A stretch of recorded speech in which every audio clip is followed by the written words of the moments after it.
अस्सलाम वालेकुम दोस्तों, आप देख रहे हैं अब्दुल्ला ऑटो इलेक्ट्रिशियन चैनल। दोस्तों आज बात करेंगे टोयोटा करोला 2010 मॉडल है। दोस्तों इसका ये फ्यूल पंप ख़राब होता रहता है क्योंकि ये मोटर छोटी होती है और इसका फ़िल्टर भी जल्दी चोक हो जाता है, जिसकी वजह से पंप ख़राब होता रहता है जल्दी। तो इसका हल यही है दोस्तों, इसमें हमने ये वेट्स वाला पंप लगाया। ये मोटर बड़ी होती है और ये जल्दी ख़राब नहीं होती। ये वेट्स वाली मोटर है, टोयोटा की वेट्स। इसमें इतनी बड़ी मोटर लगी होती है और इसमें छोटी मोटर होती है।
सारे तो होश कर दी गुजारिश है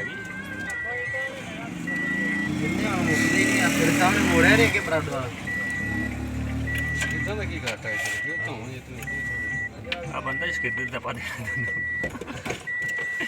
हां जी तो ये तो पक्का पक्का कर दी थे आ जाओ। हां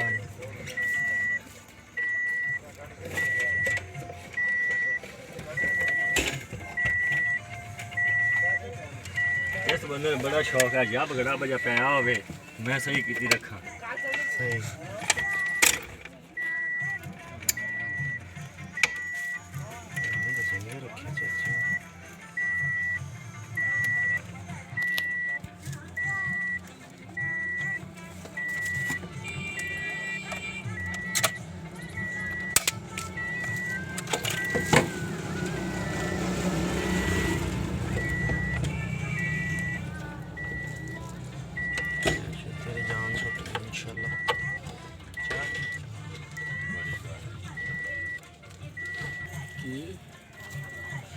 वीडियो हां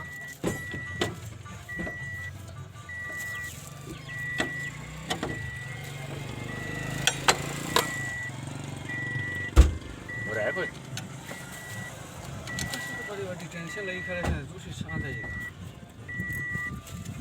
और ये तो तेरी टेंशन खत्म करती है इन्होंने अल्लाह दा हुक्म नाल जी।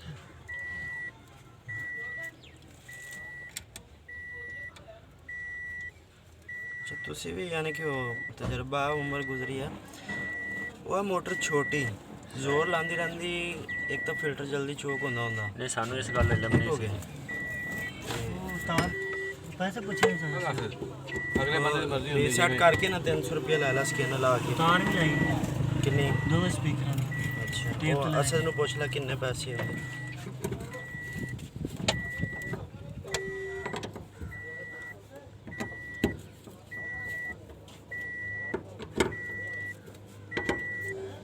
अशरफ ने आना पता कल आंदा कि अज आंदा कि सुबह आंदा बात लग गया सी 2-3 गड्डियां दा काम।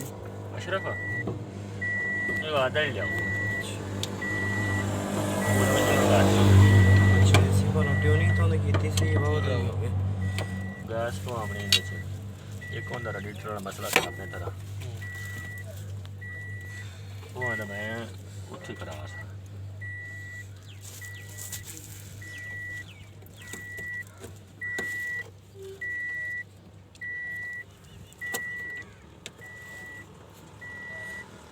असल जी मेन आ तेल वाला हाँ मेन आ हवा वास्ते होंगे दोवें आ भी ਸਹੀ ਇਹ ਪੈਪ ਚ ਗੈਸ ਵੱਜਦਾ ਨਾ ਹਾਂਜੀ। ਇੱਕ ਪੈਪ ਤਾਂ ਅੱਗੇ ਇੰਜਨ ਨੂੰ ਚਲਾ ਗਿਆ ਹਾਂਜੀ। ਇੱਕ ਪੈਪ ਥੱਲੇ ਨਿਕਲ ਜਾਂਦਾ ਸਹੀ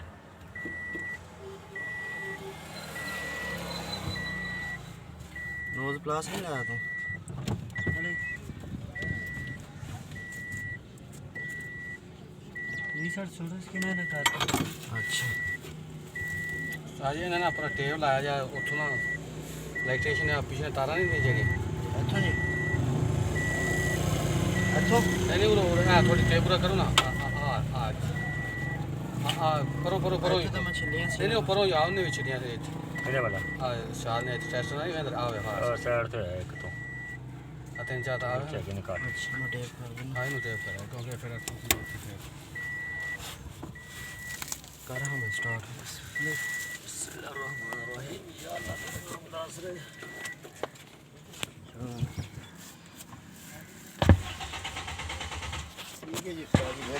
अच्छा जी लंबा सलफ लाया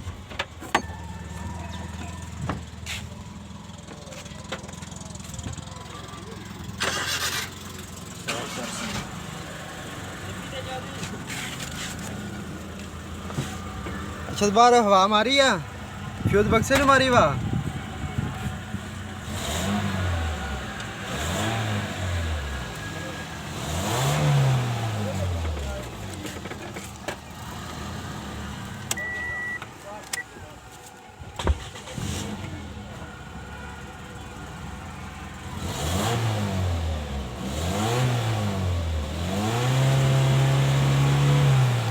वाह मारी फ्यूज बक्से ने अर्शद ने हाँ ताइयों चकला टाइप ਚੱਕ ਤਾਂ ਬੜੀ हाँ साजी पार्सल ना अच्छा